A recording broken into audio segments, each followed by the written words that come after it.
Hello, ma'am and sir. So, for today, holiday, so while I work si Bossing, so magluto ta kay para tiwas si Bossing sa iyang gibuhat na lapida update day ko sa inyo ha.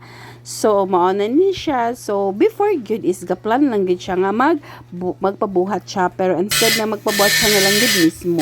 So first time gid niya. So dili siya perfect, pero para sa ko perfect na yun. So what he wants he gets. So daghan kay siya talpisan unsa lang gid mo ipabuhat sa wa gid siya reklamo. So nakita pud gid nako nga okay kaayo ang iyang pag iyang ang output ani. So kung tutong gusto magpabuhat, pwede ra gid kay mo PM.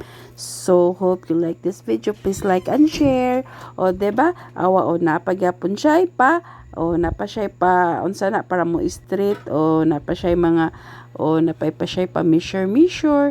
So nga na lang gid siya ay para sa ko kay sayon ra kayo charot bitaw pero muna na pwede na niya og buhat ana.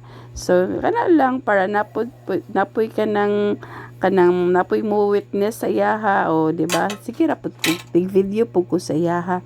So at least di ba kanang first timer pud baya niya. So di ba, o okay kaayo. So ako lang pud ning gi-flex kay proud po ko sa iya ha.